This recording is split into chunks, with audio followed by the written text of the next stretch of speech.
और समाधान कहीं दिखाई नहीं मिला।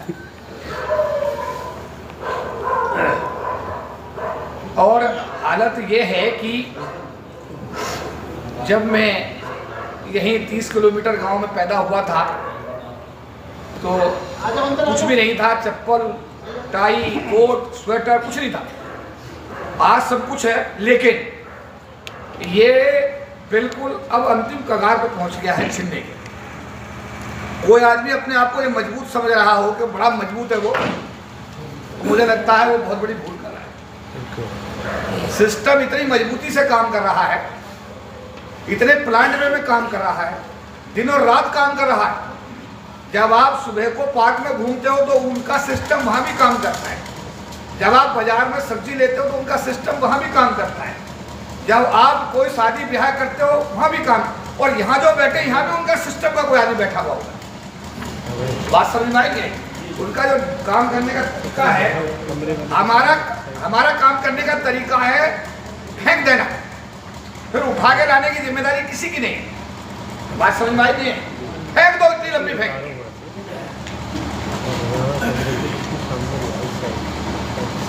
2 अप्रैल 2018 इस देश के SC/ST समाज के लोगों ने सिद्ध किया कि हम बिना नेता के, बिना किसी बैनर के भारत की सरकार को झुकाने का काम कर सकते हैं। अगर 2 अप्रैल 2018 का आंदोलन ना हुआ होता तो क्या जो सुप्रीम कोर्ट के एक जज ने आपका SC/ST एट्रोसिटी एक्ट खत्म किया था वो वापस होता? अरे बताओ भाई, बोलो, हाथ उठा के बताइए। आगे दूसरी बता रहे ना, इतना तो समझते होगे, बातों को देखते होगे ना। और अब तो पूरा का पूरा संविधान ही लपेटे में है। अगर प्रधानमंत्री के राष्ट्रीय सलाहकार ने कह दिया कि हम संविधान बदल रहे हैं, तो इसका मतलब भारत की सरकार ने साफ तौर पे कह दिया। वही कह रहे हैं। मैं अभी अयोध्या में था। अयोध्या में एक बहुत बड़े जो राम मंदिर का निर्माण करने में इनकी बड़ी महत्वपूर्ण भूमिका है, उन्होंने जो बात कही वो मैं आपको शेयर करना चाहता हूं। उन्होंने कहा कि हमने 2 स्टेट तो पहले दे दिए, 2 स्टेट हिमाचल प्रदेश और कर्नाटक तो दे दिए, हम 5 स्टेट और दे रहे हैं। क्या कर रहे हैं? 5 स्टेट और दे रहे हैं, छत्तीसगढ़, मध्य प्रदेश, राजस्थान और जो 2 स्टेट है दूसरी वाली, नहीं बात आप। लेकिन हम लोकसभा में 404 सीट के साथ जीत के आ रहे हैं। मैंने पूछा इसका आधार क्या है, तो उन्होंने कहा इसका आधार है ईवीएम मशीन। क्या है? हमने 303 कहा था 2019 में, 302 नहीं आई हमारी। अब हम 404 कह रहे हैं तो 403 नहीं आई, और हम संविधान बदल रहे हैं। क्या कर रहे हैं? और एक बड़ी विशेष बात उन्होंने जो कही वो बहुत समझने की बात। उन्होंने कहा हम डॉक्टर अम्बेडकर के बनाए हुए संविधान को नहीं बदल रहे, हम तो नेहरू के बनाए हुए संविधान को बदल रहे हैं। तो हमने कहा नेहरू जी का संविधान कौन सा था?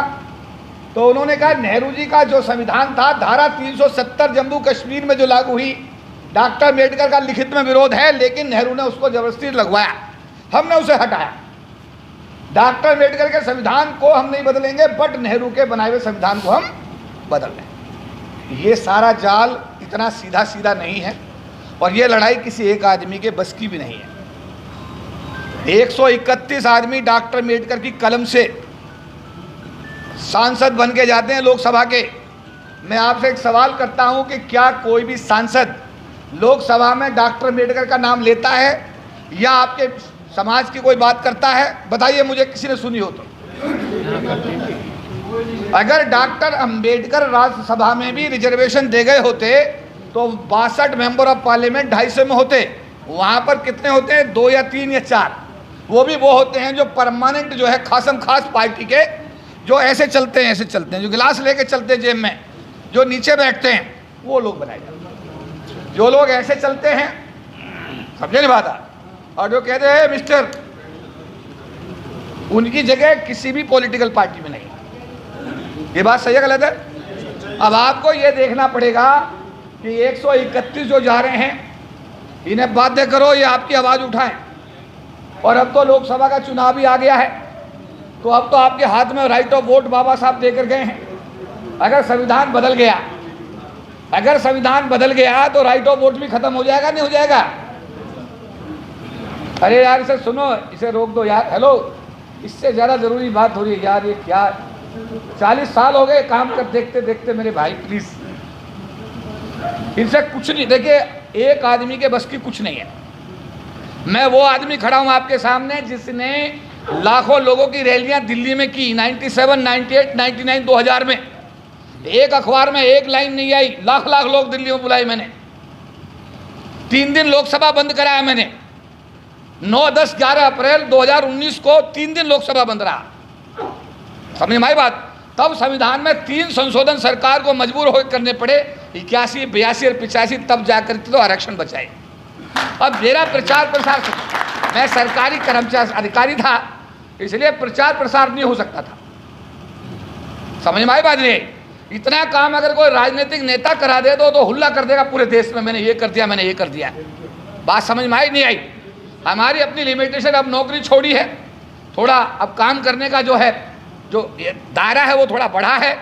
आप मेरी बात समझ में आई नहीं? अब संविधान की, जैसे हमारे साथी अभी बता रहे थे, बुलंदशहर में भी होना चाहिए और जबलपुर में भी होना चाहिए और जम्मू कश्मीर में भी होना चाहिए और ये कहाँ होना चाहिए? गुवाहाटी में भी होना चाहिए, ये चेन्नई में होना चाहिए, बम्बई, पूरे देश के कोने कोने में। जब तक संविधान की आवाज़ आप नहीं उठाओगे तब तक अकेले बुलंदशहर या दिल्ली से काम बनने वाला नहीं है। बात समझ में आई नहीं आई? अब एक प्रयास है 25 तारीख को। 25 को क्या है? एक जगह है, लैंडमार्क जगह होती है भारत में। लैंडमार्क जगह क्या है? राजघाट पर जनरली लोग प्रदर्शन करते हैं, अनशन करते हैं। राजघाट का एक विशेष महत्व है भारत के इतिहास में, क्योंकि गांधी जी की समाधि के रूप में जाना जाता है। ये बात सही है गलत है? एक जगह इंडिया गेट, जो एक माइलस्टोन है इंडिया के इतिहास में, मैं गलत तो नहीं कह रहा। इंडिया गेट पर राजपथ पर एक ही यात्रा निकलती है जिसे 26 जनवरी की समझे परेड कहा जाता है। इसके अलावा संविधान में कानून पास कर दिया गया है, वहाँ कोई प्रोसेसन निकल ही नहीं सकता लीगली। लेकिन 2019 में आप सब लोगों ने मिलकर के एक प्रोसेसन इंडिया गेट से राजपथ पर निकाला, बाबा साहब अम्बेडकर का संविधान सजाया गया, उसके पीछे बड़ी भारी संख्या में हजारों लोग चले और वो एक खबर बनी वर्ल्ड वाइड, पूरे देश और सरकार को भी उसमें थोड़ी दिक्कत हुई। समझ में आई बात नहीं आई? अब क्योंकि पिछले 2-3 साल में कोविड का प्रॉब्लम भी रहा, बड़ी दिक्कतें रही। अब इसमें एक प्रयास है 25 तारीख को इंडिया गेट पर फिर इकट्ठे होना है। फिर वहाँ पर संविधान, बाबा साहब का हाथ में पंचशील का पटका, एक हाथ में पंचशील का झंडा, एक हाथ में भारत का संविधान लेकर के जब लाखों लोग वहाँ से निकलेंगे, सरकार पर दबाव बनेगा। सरकार, क्योंकि इंडिया गेट पर जब प्रोसेसन निकलेगा तो वो एक वर्ल्ड वाइड न्यूज़ होगी दुनिया की। मेरी बात समझ में आई नहीं आई? उसके बाद में विज्ञान भवन में सब लोग बैठेंगे, इकट्ठे होंगे। भारत के पूर्व राष्ट्रपति, क्योंकि बड़े संवैधानिक हेड हैं और वो 1 नेशन और 1 इलेक्शन कमेटी के चेयरपर्सन भी हैं, आज के डेट में बड़े पावरफुल आदमी हैं, समाज से आते हैं। तो हमने उनसे कहा कि इसका उद्घाटन आप करो, क्योंकि आप 5 साल संविधान के हेड रहे हैं। क्योंकि प्रोटोकॉल के हिसाब से वर्तमान राष्ट्रपति का आना संभव नहीं हो पाया, तो हमने उसमें ये कहा कि भाई इसमें हम लोग जो पूर्व राष्ट्रपति है उनसे रिक्वेस्ट करते हैं। उन्होंने निवेदन स्वीकार कर लिया है और वो लोग वो आएंगे और आकर के वहाँ पर उसका, भारत के जो चीफ जस्टिस रहे हैं, जो भारत के चीफ जस्टिस रहे हैं, जस्टिस के जी बालाकृष्ण साहब, सबसे पढ़े लिखे आदमी, पढ़ाई लिखाई में जुडिशरी में सबसे बड़े आदमी वही माने जाते हैं। उन्होंने भी ये निमंत्रण स्वीकार किया, वो भी विज्ञान भवन में आ रहे हैं। इसके बाद सारे पॉलिटिकल पार्टी के अध्यक्षों को भी हमने इन्वाइट किया है, जिसमें कांग्रेस के अध्यक्ष मल्लिकार्जुन खड़गे जी की सहमति अब तक प्रदान हो चुकी है। इसमें राष्ट्रीय लोकदल के अध्यक्ष जयंत चौधरी की प्रदान हो चुकी है। इसमें अभी अरविंद केजरीवाल जो आम आदमी पार्टी के, उनका भी आज शाम तक संभावना है। इसके बाद अखिलेश यादव जी को भी कहा गया है कि आप अपनी पार्टी का पक्ष रखें संविधान के विषय में, अपनी पार्टी का पक्ष रखिए। आपका पक्ष क्या है? क्यों वोट तुम्हें दिया जाए? क्यों हमारे समाज का वोट जो इस्तेमाल हो? हर पार्टी अपना पक्ष स्पष्ट करे कि संविधान के बारे में आपकी पार्टी का क्या मानना है, क्या करोगे आप? बात समझ में आई नहीं आई? अब सवाल इस बात का है, यहाँ पर कई सारे सवाल खड़े हो जाते हैं सवाल इस बात का है कि क्या विज्ञान भवन में कार्यक्रम करने से समस्या हल हो जाएगी? बिल्कुल नहीं होगी। विज्ञान भवन के बाद 26 तारीख को एक बड़ा प्रोसेसन 1 लाख लोगों का जंतर मंतर पर भी ऑर्गेनाइज किया जा रहा है भारतीय बौद्ध महासभा के तत्वाधान। साथ साथ विज्ञान भवन में एक फैसला यह है कि इमीडिएट एक फैसला होगा, पूरे देश में जितने भी प्रदेश हैं, यानी भारत में जितने प्रदेश हैं, उनकी राजधानियों पर और जिला मुख्यालयों पर संविधान को लेकर के, जैसा हमारे अभी भाई साहब ने कहा कि बुलंदशहर में मदन पाल जी, तो देखिए इनका सोशल मीडिया में मैं देखता रहता हूं, इनके लिए जोरदार ताली बजाओ। ऐसा बुलंदशहर की धरती पर एक कैबिनेट मंत्री रहे, उसके बाद उन्होंने पार्टी छोड़ दी और वो इसके बीजेपी के सांसद बन गए नगीना से।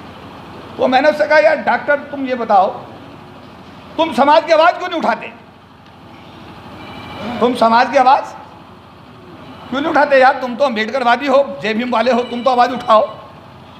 तो उन्होंने मुझसे जो कहा, बड़ा इंपॉर्टेंट चीज़ समझिए इस बात को। उन्होंने कहा, तुम्हारी मेरे से कोई दुश्मनी है के पीछे होती, तुम भेजो मेरे से कोई दुश्मनी तुम्हारी? मैंने कहा, जी मेरी दुश्मनी क्या मतलब है? कह रहे मैं आवाज़ उठाऊंगा, मेरा टिकट कट जाएगा, कोई दूसरा समाज मेरी जगह आ जाएगा, मैं सड़क पे आ जाऊंगा। मैंने उससे कहा, अगर तू चुनाव हार गया तो भी सड़क पे आ जाएगा। अबे 5 साल तो समाज का कर्जा उतार दे, जो 5 साल तुझे मिले इसमें तो 5 साल पे समाज का कर्जा उतार। गारंटी क्या तू जीतेगा? 5 साल ही मानने, तेरी जिंदगी 5 साल ही थे। नतीजा ये हुआ कि वो चुनाव भी हार गया और मेरे पास जानकारी ये है कि जिस पार्टी में वो है उस पार्टी से उसे टिकट भी नहीं दिया जाएगा। मेरी बात समझे नहीं बात आप? तो मेरा कहने का मतलब ये है कि डॉक्टर अम्बेडकर के दिए हुए रिजर्वेशन से लोकसभा में तो जाएंगे, लेकिन डॉक्टर अम्बेडकर के मिशन की बात नहीं करेंगे। मेरी बात समझे नहीं बात आप? और ऐसा है, एक प्रॉब्लम और है, मैं समझाता हूँ आपको। जिसकी रीढ़ की हड्डी ऐसी है, वो इस देश के सिस्टम में किसी भी पॉलिटिकल पार्टी की चॉइस नहीं है। और जिसकी यूं है ना, यूं वो यूं चलता है, मतलब 6 फुट का आदमी भी अगर यूं चले ना, तो देखते यार इसको देखो जरा, इसमें है, टेस्ट करेंगे इसमें कुछ दम है, उसका दम निकाल देंगे और दम निकाल के कहेंगे इसे ले लो यार से, दे लो टिकट। ये बात सही है गलत है? इसलिए अब आपका धर्म बनता है अम्बेडकरवादी ढूंढो और अम्बेडकरवादी खुद बनो, अम्बेडकरवादी छांटो और छांट करके अपने राइट ऑफ वोट का भी प्रयोग करके अपने आने वाले दिनों को संवारो, अपने जो भविष्य उसे संवारिए। क्योंकि ऐसा है, जैसे चल रहा है ऐसे चलता रहेगा, दिक्कत हो जाएगी। अब ऐसा अकेले आर्थिक रूप से मजबूत अगर आप होते हो तो आपको मजबूत समाज आपके साथ होना चाहिए। अगर मजबूत समाज नहीं होगा तो कोई भी घर छीन लेगा, कोई भी आपके बच्चों को छीन के ले जाएगा। ये बोल रहा हूँ, रिकॉर्ड पे ले लेना, याद रखना जो मैं बोल रहा हूँ। आज दिल्ली की धरती पर जो सबसे देश की कैपिटल मानी जाती है, वहाँ पर एक जगह मजूर विहार है, वहाँ पर एक SC के अधिकारी ने मकान लिया 25 लाख का, वो मकान हो गया 1.5 करोड़ का। वहाँ पर रहते हैं उत्तराखंड के ब्राह्मण। उन्होंने कहा यार हमारे रिश्तेदार को मकान चाहिए। उन्होंने सर्च किया कि यहाँ पर चमार रहता है, उन्होंने कहा ठीक है। उसने उसको इतना टॉर्चर कर दिया कि वो 25 लाख रुपए में मकान लिखने के लिए मजबूर हो गया। इशू आया महासंघ के सामने, महासंघ के पास आया कि यार ऐसे ऐसे बात है। उसका एक लड़की का, जो लड़की थी उसका एक भाई प्रोफेसर था इसमें हापुड़ में, वो हमारे साथ पढ़ा था। उसने कहा भाई साहब हमारे रिश्तेदार के साथ बहुत गलत हो रहा है और आप हमारी मदद करवाइए। वो दिल्ली आए, दिल्ली आकर के हमने बोलो भाई बताओ, बात हुई, वहाँ बात पुलिस अधिकारियों से बात हुई। इत्तेफाक से वहाँ शेड्यूल कास्ट का SHO था लड़का, उसका बाप मिशनरी। मैंने उसे फ़ोन किया कि अरे सर आप तो मेरे पापा के दोस्त थे, सर आप थाना आइए और आप आइए और मैं इतनी देर में कुछ करता हूँ। जब तक हम मजूर विहार पुलिस स्टेशन पहुँचे तब तक वो सारे ब्राह्मण अंदर लॉकअप में थे। एट्रोसिटी एक्ट में FIR दर्ज हुई, सबको जेल भेजा गया। एक सब इंस्पेक्टर की ड्यूटी लगी, सुबह शाम इसके घर जाके तुम्हें नमस्ते करनी है साहब, ठीक है। आज उसके पेशाब को भी कोई क्रॉस नहीं करता, उसी मकान में रह रहा शेड्यूल कास्ट का। इसका अर्थ क्या है? मजबूत समाज का आपके साथ खड़ा होना बेहद जरूरी है। इसका अर्थ क्या निकला? क्या तुम अकेले दम पर लड़ लोगे लड़ाई? अकेले दम पे सिस्टम को आप झेल लोगे? अरे बताओ मुझे, मैं गलत कह रहा हूँ क्या? आपके अंदर, मेरे अंदर दम है कि हम इस सिस्टम को झेल पाए? इसलिए मजबूत समाज बनाना किसकी जिम्मेदारी है? मेरी और आपकी बराबर की जिम्मेदारी है। अरे सही है गलत है? क्या हम ये काम कर रहे हैं? बिल्कुल नहीं कर रहे।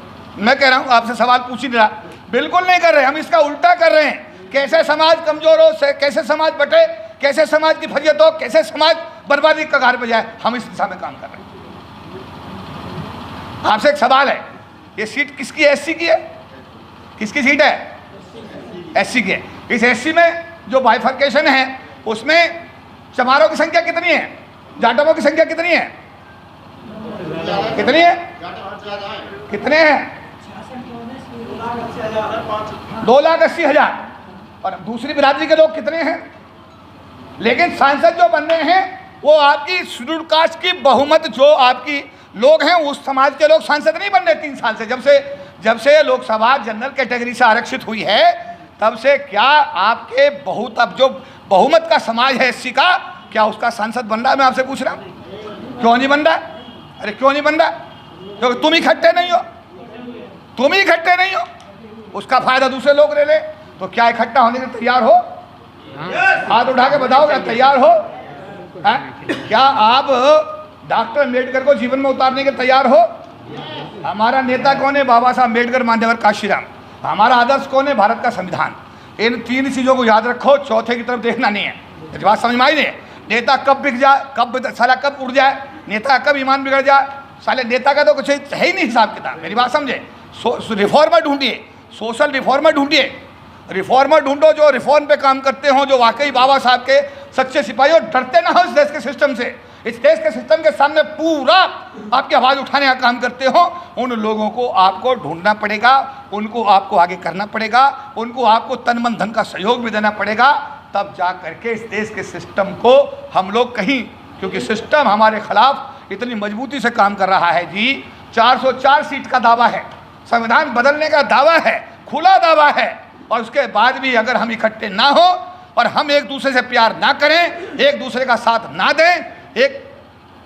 हमारा एक जाट समाज भी है। क्या समाज? जाट समाज है हमारा। मुजफ्फरनगर में हमारे जाट समाज की लड़की को सिर्फ छेड़ा था मुसलमानों ने, उतना खून खच्चर हुआ था। आज तक वो खाई बनी हुई है, आज तक वो खाई नहीं पटी। मेरी बात समझे?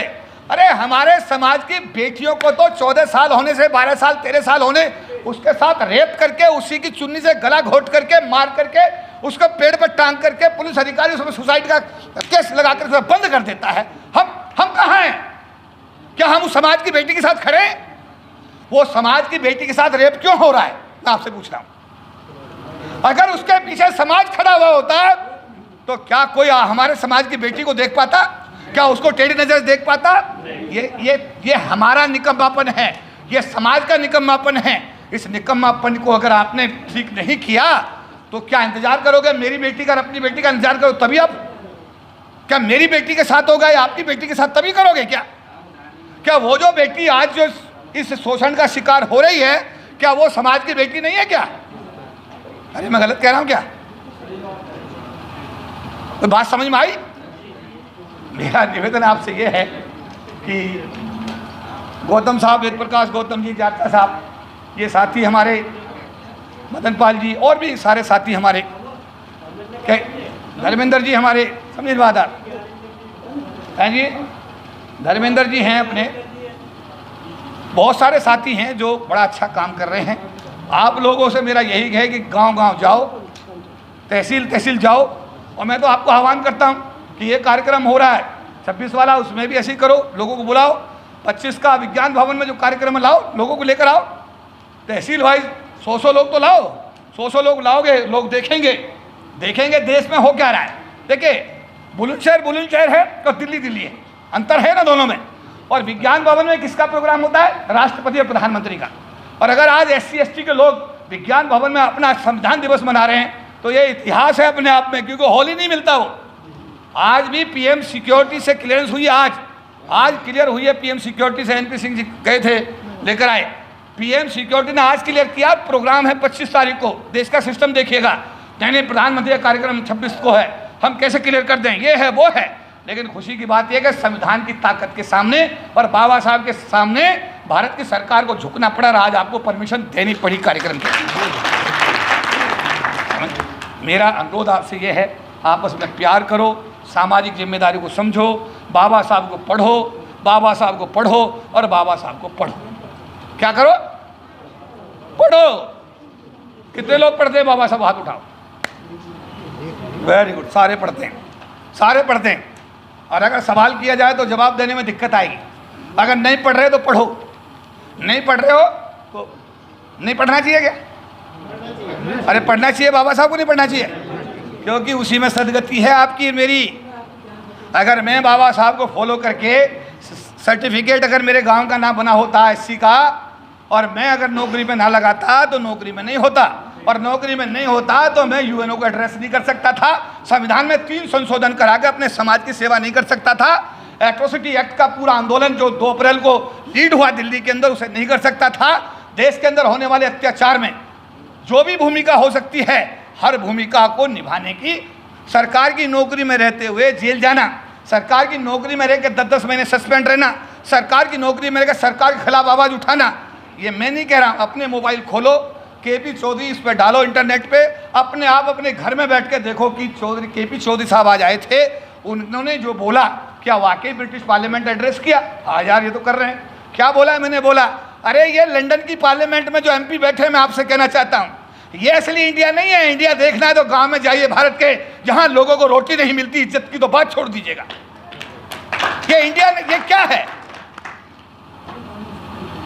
कनाडा पार्लियामेंट में मैंने बोला अरे यार तुम प्रधानमंत्री जी ट्रूडो साहब, आपसे मैं अभी एक निवेदन करना चाहता हूं।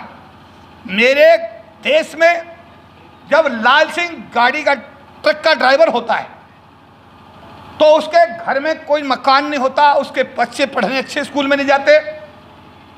वही लाल सिंह इंडिया से कनाडा आ जाता है, वहां भी अंगूठा छाप था, इंडिया में भी, कनाडा में भी अंगूठा छाप है, वहां भी ड्राइवर था, इंडिया में भी, कनाडा में भी ड्राइवर है। लेकिन कनाडा में आने के बाद उस लाल सिंह के पास में 10 करोड़ का घर, 2-2 करोड़ की 3 गाड़ियां, उसके बच्चे कनाडा की बेस्ट यूनिवर्सिटी में आज पढ़ रहे हैं। मैंने उनसे कहा कि आपके पास काम करने के लिए लोग नहीं हैं, मेरे समाज के लोगों के पास रोजगार नहीं है, अपने वीजा रूल को रिलैक्स करिए, मेरे लोगों को कनाडा आने का रास्ता खोलिए, जिससे आपको काम करने के लिए लोग मिले और मेरे समाज के लोगों को रोजगार मिले। मैंने कहा आप मेरे बच्चों से कहते हो पढ़ने के लिए, उनके खाते में 25 लाख होने चाहिए, मेरे समाज के बच्चों के खाते में तो 5 रुपए नहीं होते। मेरा निवेदन है कि 90% और उससे ऊपर जो मेरे बच्चे भारत में अंक ला रहे हैं उनको 100% स्कॉलरशिप देके कनाडा में पढ़ने का रास्ता साफ करिए। मुझे खुशी है कि कनाडा की पार्लियामेंट ने इसमें बिल लाए, बिल लाकर उन्होंने कानून बनाया। आज 90% बच्चे जो आ रहे हैं उनको 100% स्कॉलरशिप कनाडा सरकार दे रही है। मेरा कहना यह है कि मैं डॉक्टर अम्बेडकर को फॉलो करने की कोशिश करता हूँ, मान्यवर काशीराम जी को फॉलो करने की कोशिश करता हूँ। कितना कर पाता हूँ मेरी समीक्षा मेरा समाज करेगा, मैं खुद नहीं कर सकता, लेकिन मेरा जितना अनुभव है मैं जहाँ भी जाता हूँ समाज को कोशिश करता हूँ कि वो बताया जाए जो मैंने सीखा है, जो मेरे पास है मैं समाज में बांटूँ। क्योंकि मैं अभी 62 ईयर्स में हूँ, 62 ईयर्स में जब मैं चलता हूँ तो मेरे साथ में 20 साल का लड़का पीछे रह जाता है। मुझसे लोग पूछते हैं आप खाते क्या? मैं उन्हें बताता हूँ कि मैं जो खाता हूँ मेरी कथनी और करनी में 0% अंतर नहीं है। जो सोचता हूँ वो करता हूँ, जो सोचता हूँ वो करता हूँ। मेरा डर और भय से दूर दूर का कोई रिश्ता नहीं है, कोई दूर दूर का रिश्ता नहीं है। इवन अगर मोदी से भी मुझे बात करनी है तो मैं सीधी बात करता हूँ कि साहब ये बताइएगा कि इस देश के SC ST के लिए आपकी सरकार के पास में योजना क्या है। मनमोहन सिंह के साथ में एक वीडियो होगा, मनमोहन सिंह जी के साथ बात हो रही थी तो मैंने कहा कि सर एक ऐसे फाइल थी, ऐसे खड़े हुए थे, मैं उन्हें पॉइंट बता रहा था तो मैंने कहा there is no reservation for scheduled caste scheduled tribes. Bharat में कुत्ता मर जाए तो कानून है, भारत में हिरन मर जाए तो कानून है, लेकिन भारत की 1/4 आबादी के आरक्षण के लिए आज तक कानून नहीं बना। प्राइम मिनिस्टर बढ़िया आदमी थे, उन्होंने पूछा how the reservation is running. DOPT secretary आई हुआ था कि रिजर्वेशन कैसे चल रहा है। DOPT सेक्रेटरी ने कहा कि ये with the help of circular. क्यों कानून क्यों नहीं बना? कानून बनाइए। DOPT सेक्रेटरी को, उसको मिनिस्टर को, पृथ्वीराज चौहान को बुलाइए, महासंघ के लोगों को बिठाइए, प्रारूप बनाइए। मैं चाहता हूं कि विंटर सेशन के अंदर SC ST के आरक्षण का कानून बनाया जाए। हमारी बात मानी गई, आरक्षण का ड्राफ्ट बना, कानून आया, लोकसभा में पास हुआ, उसमें बहुत सारी त्रुटियां थी। उसको बूटा सिंह आयोग के चेयरमैन थे, हमने उनसे कहा कि इसको जरा देखिए, इस पर चेक करवाइए, गलत है। उसके बाद जस्टिस के रामास्वामी जी को हैदराबाद से बुलाया गया, उनको कहा गया कि इसमें जो खामियां उनको जरा चेक करवाइए। खामी चेक करने के बाद में जब भेजी गई, आज तक वो कानून राज्यसभा में पास नहीं हुआ। बात समझ में आई नहीं? मनमोहन सिंह की सरकार चली गई नहीं चली गई। और उसके बाद में 2014 में हम तालकोटा स्टेडियम में सारे देश के लोग हमने बुलाए, दुनिया के लोग बुलाए थे। गृह मंत्री सुशील कुमार शिंदे जी से हमने कहा कि प्रमोशन में रिजर्वेशन आप बहाल करिए। उन्होंने कहा कि हम मानसून सेशन में बहाल कर देंगे। सरकार चली गई, सरकार तो चली गई पर रिजर्वेशन बहाल नहीं कर पाई। ये देश के शासकों की मानसिकता मैं आपसे बता रहा हूँ। लास्ट में माँ और बेटे का रिश्ता दुनिया का सबसे मजबूत रिश्ता माना जाता है। ये बात सही है, माँ और बेटे का रिश्ता दुनिया का आज तक सबसे मजबूत रिश्ता है नहीं है। माँ बच्चे को दूध कब पिलाती है आपसे पूछता हूँ, बताइए। जब रोग है। अरे जब रोता है तभी दूध पिलाती है। जब माँ दूध नहीं पिलाती बच्चे को, जब तक नहीं रोता, जब तक तुम रोगे नहीं, चिल्लाओगे नहीं, अपनी आवाज उठाओगे नहीं, सड़कों पे आओगे नहीं, तो क्या ये बहरी गूंगी सरकारें इस देश के SC ST के लिए कोई काम करेंगी? अरे बोलो, करेंगी क्या? तो जिम्मेदारी कहाँ के पड़ गई? जिम्मेदारी फिर हमारे ऊपर आगे पड़ गई कि हमको पारिवारिक जिम्मेदारी के साथ साथ सामाजिक जिम्मेदारी। और एक निवेदन और करूँगा, जब गांव में जाते हो गाड़ी में तो बराबर में आपकी वाइफ बैठती है, बढ़िया साड़ी पहनती है क्योंकि बाबा साहब का आशीर्वाद है, गले में सोने की चेन भी होती है। वहाँ जाके उस चेन को ऐसे मत घुमाओ गरीबों के सामने। ये चेन डॉक्टर अम्बेडकर की दी हुई है, कार डॉक्टर अम्बेडकर की दी हुई है, मेरी और आपकी नहीं है। कर सकते हो तो वहाँ गांव में एक गरीब बच्चे की फीस देने की जिम्मेदारी लो, तभी जाकर के अम्बेडकरवाद को आप अमली जामा पहना पाओगे। ये जाकर तुम जो रौब दिखाते हो गांव में, ये क्या रौब दिखाते हो? ये मेरा आपका है, ये डॉक्टर अम्बेडकर का दिया हुआ है। समझ में आई बात नहीं आई? ये मेरा आपका है ही नहीं। जो MLA बना है वो डॉक्टर अम्बेडकर का बनाया हुआ है, जो MP बना है वो डॉक्टर अम्बेडकर का बनाया हुआ है। मैं अगर सरकार में नौकरी में गया, मैं डॉक्टर अम्बेडकर का बनाया हुआ। ये IPS बैठे हैं, ये डॉक्टर अम्बेडकर के बनाए हुए हैं। ये बात सही गलत है? जब सारे डॉक्टर अम्बेडकर के बनाए हुए हैं, हमारा कुछ है ही नहीं, तो अभिमान किस बात का? अभिमान किस बात का? फिर भी अभिमान है मैं MP बन गया। अबे प्यारे मोहन, अपने दम पर MP बनता, जनरल की सीट पे MP बनता तो हम भी तुझे सलूट करते कि 25% के रिजर्वेशन की सीट पर MP बनना तो कोई भी बन जाएगा, उसमें कोई प्रॉब्लम नहीं है। और ये जो पार्टियां हैं इनकी सोच तो ये है कि जितना भी लंगड़ा, जितना भी लूला, जितना भी अंधा, जितना भी बहरा और जिसकी बैकबोन ऐसे हो, जो गिलास जेब में लेके चले, जो कुर्सी पे ना बैठ के नीचे बैठे, ऐसे लोगों को जिताना तो इस देश के सिस्टम की सबसे पहली प्रायोरिटी है। बात समझ में आई नहीं आई? तो मेरा आप लोगों से यही आह्वान है, मेरा जनपद है, बार बार मेरा भी मन करता है आने का। जब भी मुझे बुलाया जाता है मैं कोशिश करता हूँ। गौतम साहब चाचा जी बुलाते हैं तो हमारी कोशिश होती है कि भाई मैं शिरकत करूँ, आऊँ। और मेरा आपसे यही आह्वान है कि मैं जिस लायक भी बाबा साहब अम्बेडकर ने बनाया हूँ, मैं 24 घंटे आपके लिए हाजिर हूँ। दिल्ली में ऑफिस है कनॉट प्लेस में, काफ़ी लोगों ने देखा हुआ है। अभी मैंने कनॉट प्लेस में रहता था, मैंने नोएडा शिफ्ट किया है, नज़दीक हो गया 25 किलोमीटर। कभी भी रात के 12 बजे, दिन के 12 बजे, जब भी कोई काम हो आप आइए। आपकी पूरी मदद, जितना भी बाबा साहब ने हमें दिया है, जो भी जो हमने सीखा है, जो हमारे पास है, उसको पूरी ईमानदारी से हम आपके साथ खड़े हैं, इसी उम्मीद के साथ कि बुलंदशहर जनपद का नाम बुलंद है। आप सब लोग इकट्ठे होंगे, समाज इकट्ठा होगा, एकजुट होंगे और हम सब मिलकर के अपने जिले को भारत का नंबर 1 जिला बनाएंगे। सभी को जय भीम। आप इस वीडियो के बारे में अपनी राय अवश्य दें तथा वीडियो को लाइक, शेयर और कमेंट्स साथ साथ चैनल को सब्सक्राइब करना न भूलें। धन्यवाद।